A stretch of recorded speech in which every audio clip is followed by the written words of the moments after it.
Happy Tuesday, Delmarva. Thanks for joining us today on Coast Life. We're your hosts. I'm Paige Marley. I'm Leah Rizzo, and I like the vibe we're giving today. Very fall. Yeah. Yeah, you're giving like, I'm going to mess up the word, mulled wine. Mulled Wine. I'm going to embarrass myself. Mulled wine in a pumpkin patch, you know? I like that, yeah. Me too, like a caramel apple. Yeah. Yeah, okay, we're digging it. Yeah, happy fall.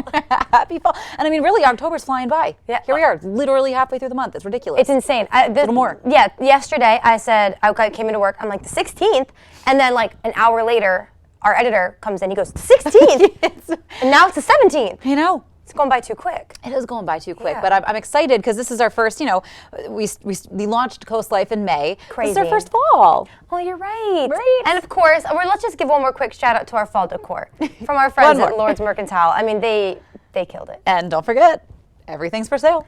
There's stickers on some of this stuff. If you want to email us and be like, how much for that? We can tell you exactly how much. Yeah, that's right. Yeah, so take a good look around while we talk today and pick out your fall decor. Yes. And things that we are sort of talking about today, and maybe, this is a good launching point because I read the other day that apparently 80% of like Gen Z, millennials, like that's a pretty big percentage right there to throw at you, consider ethics when they go shopping. That's good, but I'll be honest, I didn't believe it right when you said it. Yeah, especially because there's a lot of fast fashion out there. A lot. I'm guilty of both. Me right? too. I have my favorite designers. I also have my favorite fast fashion for months I'm on a budget. So I would imagine if they're claiming 80% shop ethical? Yeah. Maybe they mean they try to? I think that's more what they mean is that like the ethics is at the forefront of their mind when they're shopping, but it doesn't necessarily stop them from buying things when it comes to fast fashion, things like that, which I go back and forth with it because I think so much of it also comes down to, again, when you've got social media and this overconsumption and these fashion hauls and you've got people buying so much stuff, it's unrealistic to buy ethically sourced and fair paid clothing because when you consider those things, it takes more money, it takes more time. So of course those products are going to be more expensive. If you have the money to shop that way, great. Good, yeah. But I think you're also just not going to realistically acquire that much if you're shopping from those kinds of stores. So, you're getting 2 pieces as opposed to 10 pieces. That's exactly right. And I don't appreciate, because this has happened a few times when people are like, stop shopping fast fashion. Not everyone can afford to. So I don't think it's anything to make you feel bad about. No. But maybe it's just something that companies can strive for. But I think it's good, at least that 80% have it in the back of their minds. Yeah, so the one thing I always tell myself to feel better when I do some fast fashion shopping is that like, okay, I'm gonna hold on to that piece. Yeah. I'm gonna try and extend how long I can wear it for, gentle rinsing. Extend that piece of clothing's life, and then if I don't like it right away, rather than just throwing it out, I'll try to donate it or, gift it to somebody who else might, appreciate it rather than buying something else and just being like, oh, that's it. Right, yeah. Landfill. Right, yeah. The intention's there, which we can appreciate, but it's just, it's not realistic. It's not realistic. Unfortunately. No, but it is always something to consider. It is, definitely. But Halloween is coming up, as we've said. I know a lot of candy lovers out there are looking forward to their kids' trick-or-treating haul. Yeah. It makes me wish I had kids that were bringing home a bunch of candy. I know. Well, that's why if you get candy to give out trick-or-treating, then you can secretly hope that, not everybody takes stuff. That's right. Yeah, I'll have to turn the porch light off a little early. There you go. Keep the rest of it, but keep the rest. Or just wait till the next day and everything's on sale. Great point, Leah. Great point. But the reason we're talking about Halloween candy is that perhaps, again, maybe you're trying to alleviate a little self-guilt. They say that the healthiest Halloween candy is peanut M&Ms. Which I love this because if you're like dieting out there or something, I would encourage you not to be like, oh, then I'll just eat a bunch of peanut M&Ms. Because when you said it, that was my first thought. I was like, oh, I'm just gonna eat peanut M&Ms. Peanuts. I get it. When you and I were talking about this, it's because what would normally be filled with like chocolate, sugar, corn syrup, that little bit is replaced with a peanut. So it makes sense. There's no way it's the healthiest, but it's just that there's more substance in there, really. Is that like you're gonna get some nutrition value from peanuts, and they actually said too that M&Ms are mostly made with milk chocolate as opposed to something like Almond Joys, which is mostly made of corn syrup. I love Almond Joys. I know, me That's too. depressing. Wow, that's like one of the first candies you and I both Yes! like. We normally don't eat the same foods. No. Chai tea lattes and now Almond Joys. Almond Joys. Perfect. That's amazing. And you've like half converted me on cottage cheese. Yes, we're getting her there. That's too good. Like, I get it. I think it's good going into the Halloween spirit. Like, okay, if I'm gonna cheat, if I'm gonna snack. Yeah, I tell myself that honestly every time I'm at the vending machine downstairs, and I'm like, you know what? I'm gonna go for the peanut M&Ms because they're at least gonna keep you a little more full. Yeah. Like a teeny tiny smidge more full. Yep. Than like the cookie that's in there. Those peanut M&Ms in the vending machine downstairs from this studio. Hurt my feelings. They could be $8 a pack and people would still get them. Those they go quick. They're great. They're one of my favorite candies. Oh, I don't blame you. Yeah. No. I have a bag of the cookie dough, the crunchy cookie dough M&Ms in my car right now. Just saying, those are really good too, but I'll make the switch to peanut. All right, there we go. One other thing, sort of speaking of the younger generation that we started off with, it appears as though Gen Z, and again, take this appears as though with a grain of salt, but they've discovered silent walking. This is Leah, tell the people what silent walking is. You need to hear this. So apparently it's really just disconnecting. It's going for a walk. It's going for a walk without your phone. So you're not listening to any music. You're not listening to a podcast. You're not listening to anything. It's just you going for a walk. Silent walking is just, it's just taking a normal walk. Yeah, it's funny though, because like I guess maybe like when I've walked by myself in the past, I don't listen to music. I don't listen to a podcast because I'm so paranoid of like, I need to be able to hear my surroundings. Yes, I'm girl. like, I want to know that something, because like you don't realize how much you rely on your hearing when you're just walking down the street. If like something catches your ear and you're like, oh, what's that? Yeah. Oh, it's just wind. Okay, we're good. Definitely. That's the first step in self-protection from our friends at Seaside Krav Maga and Lewis is doing, Ted, I think it was. He said that if you are walking with your headphones in, maybe take at least one out. They don't recommend headphones at all, but try to take at least one out so you can hear if someone's behind you or just like sirens, a dog coming after you. It doesn't have to be a person, anything. Just anything, even just traffic. I mean, you never know if you're trying to, you might be at the crosswalk, but maybe a car's not stopping and you're just like, you're going to hear it. This is an electric car before you see it. Good point. But I think this is something like we talked about maybe last week or 2 weeks ago, is kind of this 360 moment where people think because the new generation is getting rid of tradition, they're getting rid of this, everything comes back. It does. Full circle, because no one wants to be fully immersed in technology all the time. Yeah. So you kind of hit that peak as all of us do as teenagers, young adults, and now you're like, I could go for a walk without my music. Yes. Sounds peaceful, so. And it is peaceful, so maybe go for a walk today. And maybe a silent walk. Let's stop. Let's not call it a silent walk though. It's just a walk. I think that's the part that really gets me. Because like I'm glad that Gen Z does seem to be disconnecting, and I think millennials, we are going to be the worst sufferers. I've said it before. I think it's going to be our generation smoking, where generations years from now will be like, I can't believe you all were so addicted. And we'll be like, we didn't know. We didn't know it was bad for us. We didn't know. So it's nice to see that they are kind of already making that switch and instilling it maybe in Gen Alpha too, their younger siblings. So I am excited about that. But yeah, calling it silent walking, we could probably do without. Yeah, we're good without that. Hey, we're going to post some questions this week on our Facebook page. We want to hear from you. So since we're talking about candy, the healthiest candy, of course, let us know your favorite Halloween candy. But we also just want to know, like, what do you think is the healthiest Halloween candy? If you're having your cheat day, what are you like? Let me just have a little piece of this because it can't be that bad for me. Yeah, we love a little cheat chocolate. Yeah. So we'll let you do that. We're also going to let our field correspondent, Maya Henry, tell us what's coming up on today's episode of Coast Life. Coming up next, delve into mom moments. Empower yourself with Get Home Safely self-defense tips.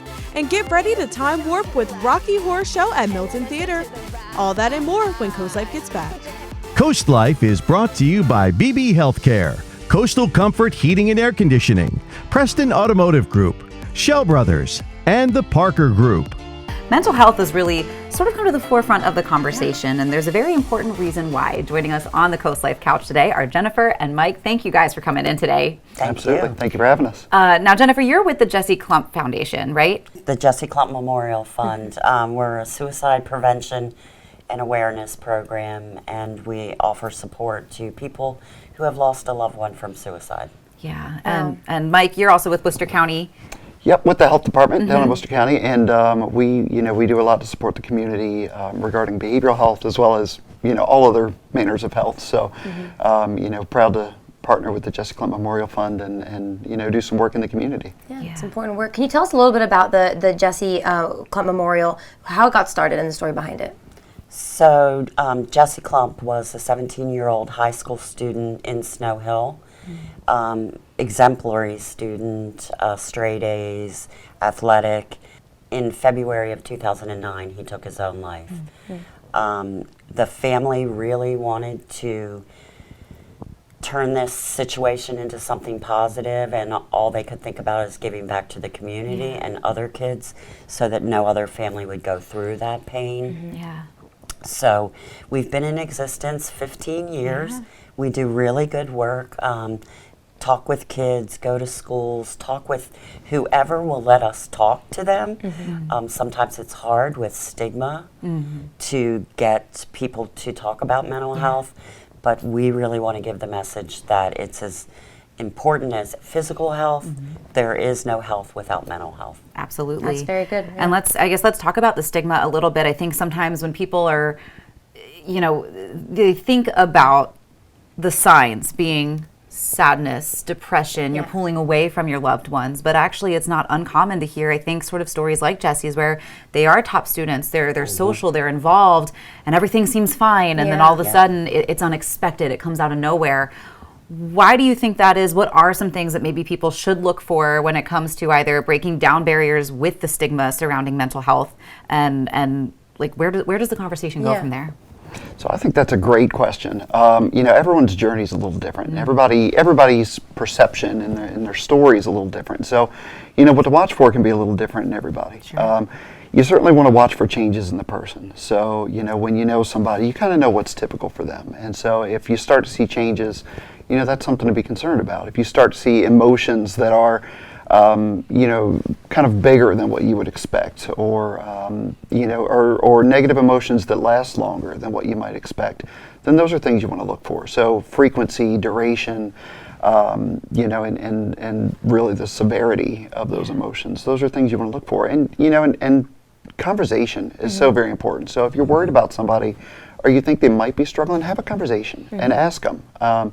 We do a training, mental health first aid is a terrific training that we do in the community to train people what to look for and how to help their loved ones. So, but really just, know the people around you, and don't be afraid to ask how they're doing, or, what's going on. And if you are maybe somebody struggling, it can be hard to ask for help, especially if you are more of like the comedian clown type of person, and you're expected to be feeling okay all the time. It can be hard to kind of open those doors as well. How can somebody who's maybe struggling start opening the doors to that conversation as well? There's a lot of negative self-talk that goes with depression, and I think that in itself makes it harder for people to ask for help. They feel like a failure. They feel like they can't manage on their own. They see other people managing.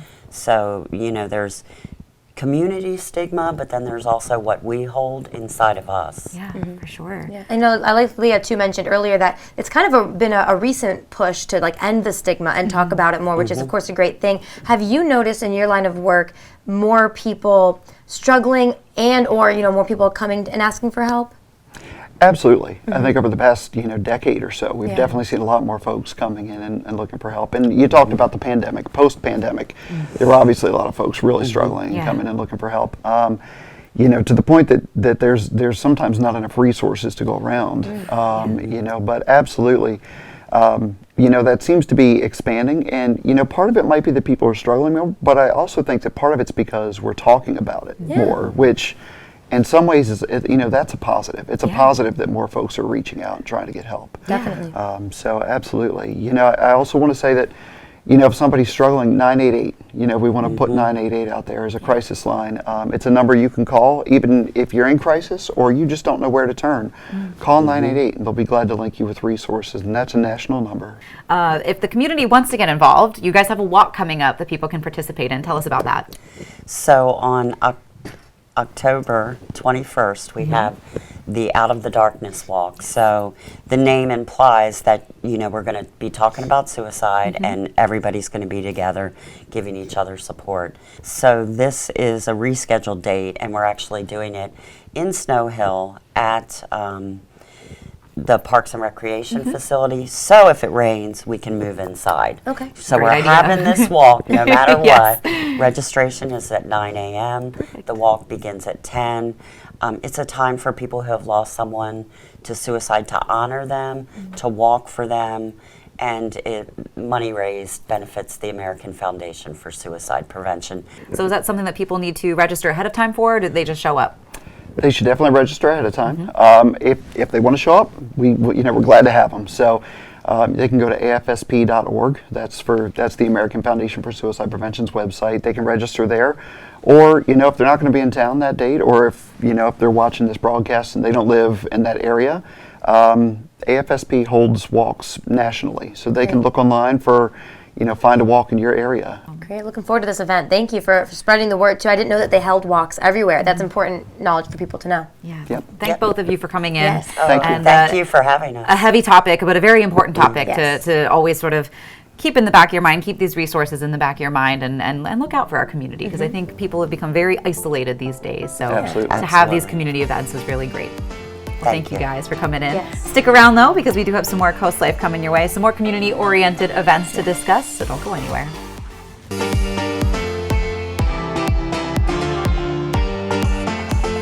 Leah, it is funny that it's Tuesday, and we were just talking before the show got started about just ways we keep ourselves safe in our home. Yes. Ways we try to stay prepared. Yes, well, and I mean, you and I are both consumers of true crime content, and sometimes it helps you feel, I guess, a little bit prepared in terms of like you're not navigating the world assuming that it's a perfectly safe place, and maybe you're like, ooh, if only that person had been a little bit more prepared in this area or that area, like, maybe they could have avoided something. But that's why we really love our self-protection classes with Seaside Krav Maga in Lewis. Yeah, and it's funny too, some people here at Coast TV, they will not pick on us, they say it funny where they'll say, don't mess with Paige and Leah. They know how to defend themselves now, and it does feel pretty good. It does, Yeah, because it's true. It is true, yeah, we're more prepared than we were a year ago. That's exactly right. So every time you go, you're going to be a little bit more prepared, and like Leah said, there are unfortunately some people who just think it couldn't happen near me. I live in a safe neighborhood, this would never happen. That's just not true. So today we are going to check in with Chris and Ted at Seaside Krav Maga in Lewis. They have this week's Get Home Safely tip. Hi, I'm Chris Anderhagen. And I'm Ted Dabbs, and we're here today at Seaside Dojo Krav Maga in Lewis with some more tips on how to get you home safely. Today we're going to talk about what to do if somebody is swinging a blunt object at you towards your head, such as a club. It could be a crowbar or any, maybe even a bottle, and what to do to defend yourself from that kind of an attack. Yeah, you can't stop the motion, and you'll see that when you watch how we defend it. We deflect it. We don't go perpendicular to it because we'll get a broken arm, and that's not the way we want it to end. So some of the things that we do, you won't see unless you know this technique. We deflect, and then we go with intensity like we talked about last week. You need to be going hard, and then you either leave, you can take the weapon away and use it if you need to. Yeah, Chris, this is an excellent example of one of our principles in Krav, where we talk about defending and attacking simultaneously. And a lot of people, when they think about weapons, and other instructors possibly think about the actual weapon and trying to disarm the weapon. We're not trying to focus on that right now. We're trying to create an injury, and that in itself will actually disarm the weapon. So that's a more effective way than trying to actually get the weapon out of somebody's hand. The other principle that is important here is it's counterintuitive, but I close the distance. I go in. If I get hit at the end of that weapon, that's where it's moving the fastest and has the most impact and power. I close the distance, so all I get hit with is its arm, takes the weapon out of play. It's counterintuitive, but it's one of Krav's techniques. Close the distance and start doing damage as quickly as you can. And that's what we teach here at Seaside Krav Maga. We teach principle-based techniques and methods that work across all scenarios, whether you're athletic, whether you're young, whether you're old, they will work.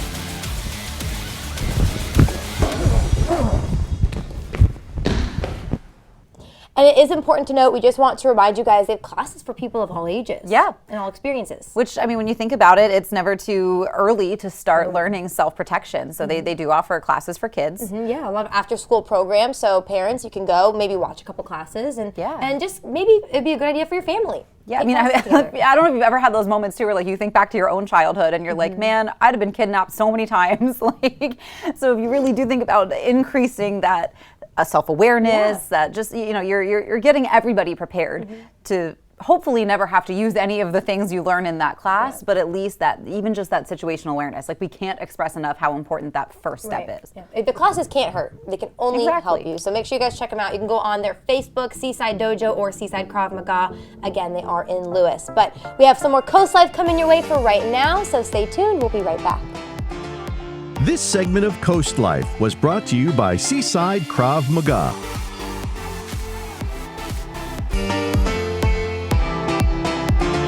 You're watching Coast Life, and we know it can be stressful trying to find the right childcare for your little one. If you're looking to give them a head start, you're going to find just that, especially when it comes to the time to move on to kindergarten. At Shell's Early Learning Center, we had a chance to explore their Milton facility. Lachelle Isaac is a mom and a grandma. She first started daycare out of her home nearly 25 years ago. Now, it's safe to say it's grown. My comfort zone is being with the children. If you put me in a room full of adults and children, I'm going to automatically gravitate towards the children. So it's not something that I do just because it's actually what I feel my calling is. Now she and her daughter run Shell's Early Learning, along with the help of amazing caretakers and educators. Here at Shell's, we provide very high quality early care and education. We actually do care about our children. We care about our families. We provide breakfast, lunch, and snacks for our children. That's all included in our price. From infants to school-age children, each group has a different schedule and different goals.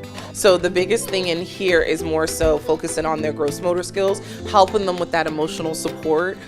Coming from infancy into the ones, you know, they're used to being held, well, as you see, being held and, you know, getting that more of that one-on-one attention from the baby classroom and from the parents and stuff. So in here, we're trying to help them get a little bit more emotional support, some more independency, allowing them the ability to explore. And we also provide curriculum. I'm very, very high and very, very bent on. We have a curriculum in place for our children. We use the Funshine Express curriculum. Anybody can look it up. It's approved by the state of Delaware. It's not just ABCs, 1, 2, 3s, and colors and shapes and numbers. Yes, that's all part of our curriculum. I think the biggest part is teaching our children how to be nice to each other, how to share, you know, how to say please, how to say thank you, how to, you know, how to have great friends. Our focus is getting our babies ready for kindergarten.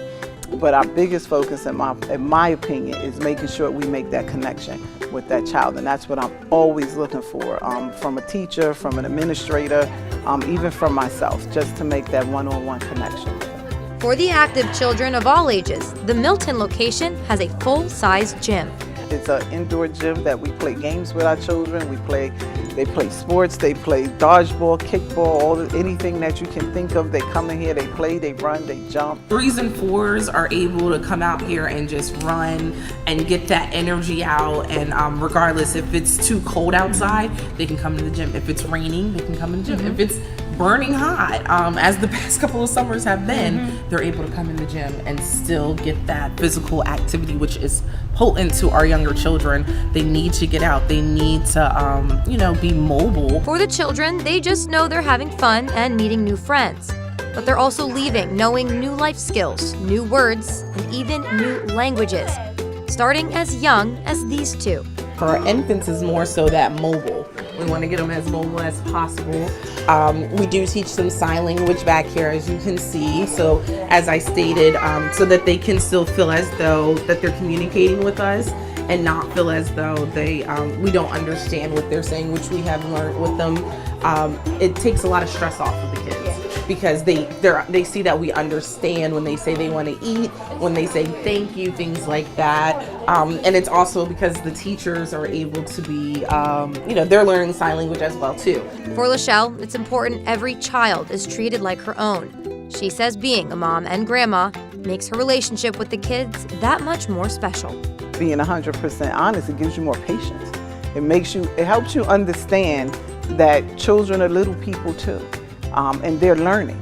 You know, the good, the bad, the ugly, they learn. This segment of Coast Life was brought to you by Shell's Early Learning. Leah, it's time for one of our new favorite segments. Yes. We talk about mom moments. These always just get good laughs. These are the stories that are going to embarrass, you know, if you're the kid, yeah. These are the stories that are going to get brought up to haunt you year after year, Yep. Thanksgiving after Thanksgiving, Christmas after Christmas. And you're like, Mom, please don't tell that story again about the time that I was the worst. Exactly, because we all have those. We know we drove our parents a little nutty. I know all the times I was the worst. Yep, and we'll get our comeuppance one day. But for right now, this one's a little close to my heart because my sister and my mom actually shared this mom moments. This is my niece. Her name is Mason. She's adorable, obviously. So cute. This is Mason after she painted her body blue. My poor mother, my sister's a teacher. Aww. So my mom watches her during the day, and my mom was doing some little arts and crafts, and she stepped out for maybe a minute. Blink of an eye, that's all it takes. It's all it takes. I feel bad because my mom was actually answering my phone call. So this is partly my fault. And Mason decided she wanted to look like a Smurf that day.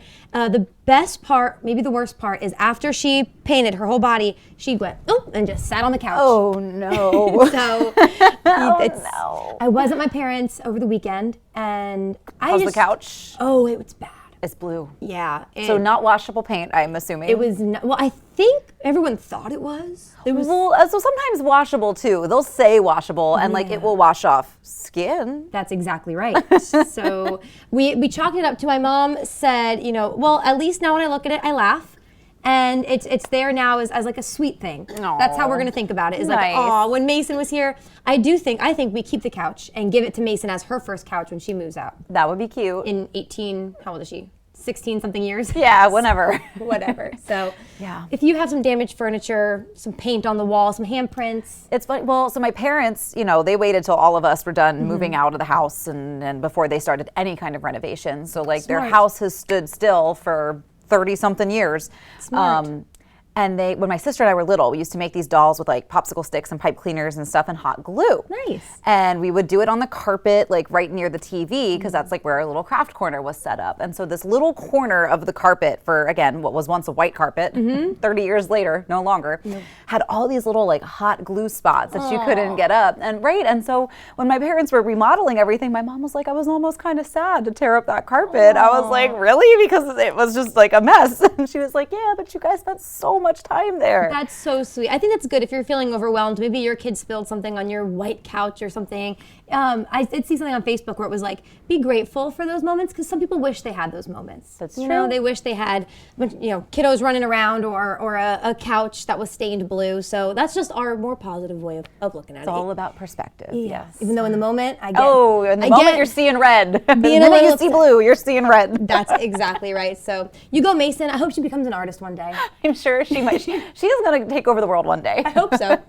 She'll be the next Picasso. But don't forget, you can send us your mom moments. If any of this just sounds a little too familiar, email us, team@coastlife.com. Send us some pictures, and we'll show them so the other moms know they're not alone. Yes, because that's kind of what this is all about, you know? That's right. Well, we've got some more Coast Life headed your way, so don't go anywhere.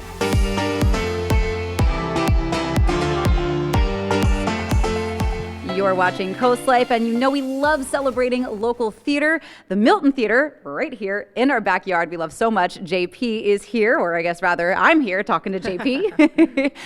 So tell us about the Rocky Horror Picture Show that you guys have coming up. This is a big scale production for what seems like the little Milton Theatre, but it's not so small.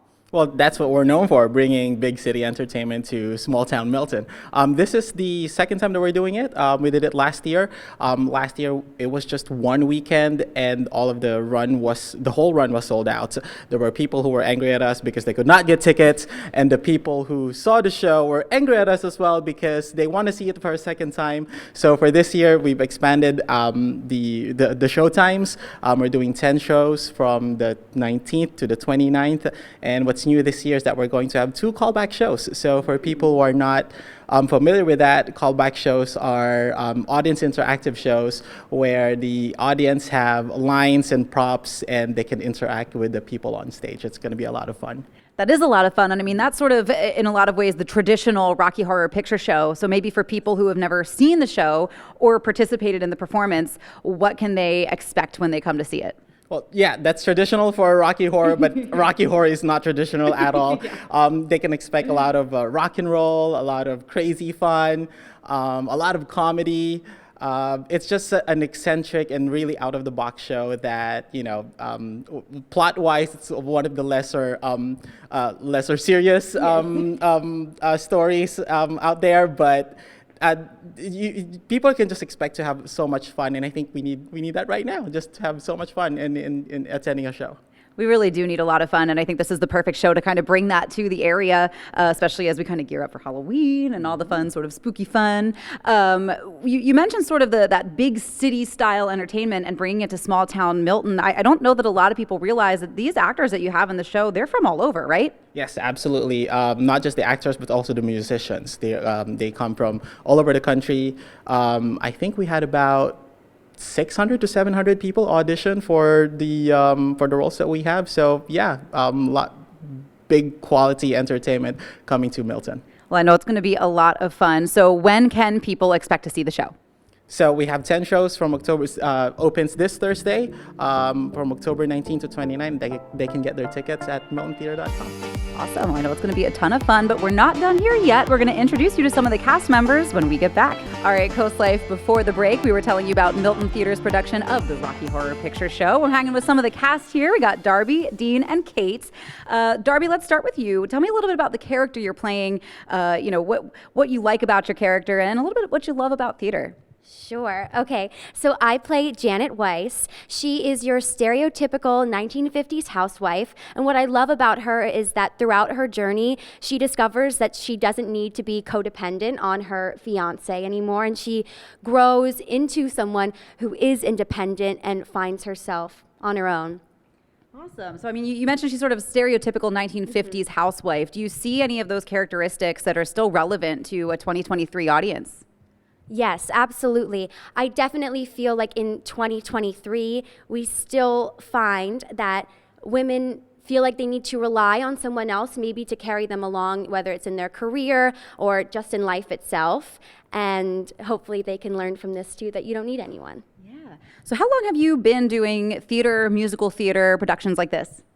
I've been doing theater since I started summer camp in the 6th grade, but I've been doing professional theater for almost 10 years now. So it's been a little while, but the theater bug definitely bit me early.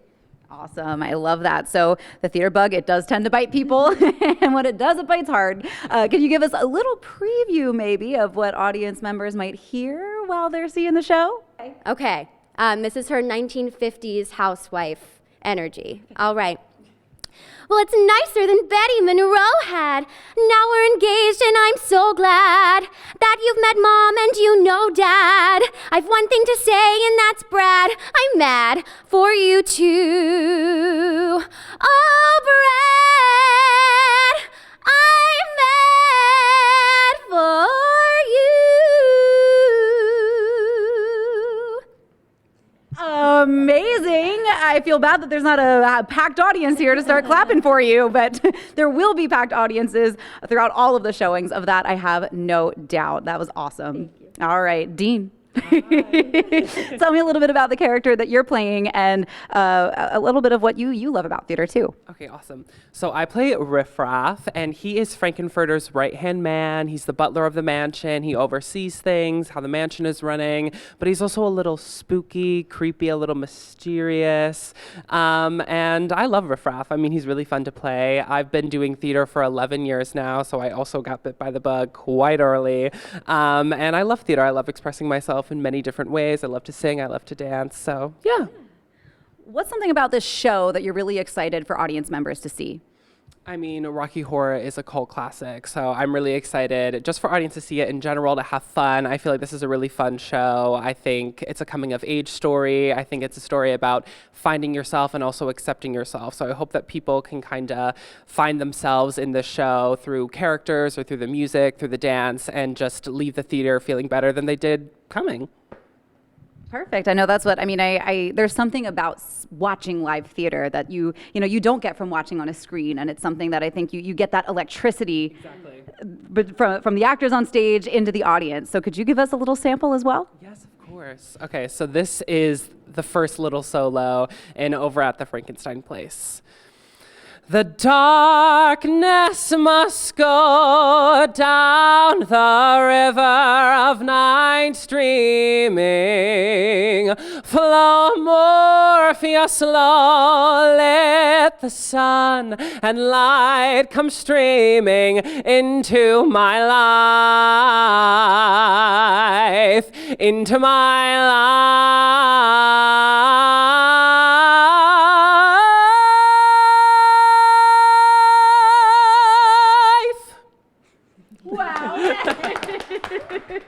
As you can see, I mean, big talent coming to Milton for the Rocky Horror Picture Show. And last but not least, Kate, we're going to talk to you a little bit because you're the choreographer, but you have a character that you play as well. Yes. Hi, I'm Kate Carpenter. I choreograph the show, and I'm one of the Phantoms. They're kind of like a Greek chorus. I feel like they represent everybody as a whole, and as an audience member, as a society. It's really cool. They like react to what's going on. They're just one whole amoeba. It's really cool. Perfect. And I know that you sort of have, how long have you been doing theater? I've been doing theater my whole life. I've been dancing my whole life, and I've been doing professional theater since I was a teenager, and I just love acting and singing and dancing. Awesome. Well, your sample today is a little bit of dancing, one of the iconic numbers in the Rocky Horror Picture Show. So you're going to teach me some steps, right? Yes. Let's get to it. All right, Kate, so we're going to learn, which dance are we learning, first of all? We're learning the time warp. Yeah, we are. The time warp is a dance that you probably heard. If you're at all familiar with Rocky Horror Picture Show, you know it. It is one that I'm familiar with, but I don't actually know the dance, so you're going to lead us through it. Oh, so fun. This one's super easy because the dance moves are literally in the words. Perfect. So we got it. You say that. And I know we got it. Slay. Okay, cool. So we're going to start. The music goes, it's just a jump to the left, and guess what we're going to do? Jump to the left. We're going to jump to the left, and we're going to shimmy our little hands down. Slay. Got that. Love it. Awesome. Moving on. And then he says, step to the right, right? And we're going to step out with the right leg and bring our arms out and in. So stay. Yep, you got it. Yep. Hey. Slay, you got it. So let's try from the top all the way through. Rock on. It's just a jump to the left. And then a step to the right. Oh, see, you got it. Yeah. Put your hands on your hips, and guess what we're gonna do? Put our hands on our hips. We're gonna do big arms in. Yeah. Slay, you got it. Bring your knees in tight. Guess what we're gonna do? Bring it in tight. Yeah. And then pelvic thrust. Okay. Pelvic thrust. Yeah, you got it. Right. It really jumps. And then on and say yay. We're gonna do a little hip around. Say yay. Yes. Fun. You got it. And then we have the iconic. Let's do the time warp again. Oh, see, you got it. I was kind of watching you. Let's do the time warp again. You got it. That was awesome. Do you want to do it all the way through from the top? All together. Soleil. Give you a little more space. Oh, you're good. You can be close to me. Ready? 5, 6, 7, 8. It's just a jump to the left. And then a step to the right. Put your hands on your hips. Oop. And bring your knees in tight. Hey, that's a pelvic thrust. Yeah, really judge you and say yeah. Come on. Let's do the time warp again. Yeah. One more time. Let's do the time warp again. Yeah, that was awesome. Yes, thank you. Kate. Thank you. Great job. Well, as you can see, there is so much in this show that you definitely don't want to miss. We've also got a little bit more COASTLIFE, but you're also not going to want to miss on the way. All right, Del Marva, the holiday season is almost here. It is just a few weeks away, and that means it's the return of Draper Media's Bless Our Children campaign.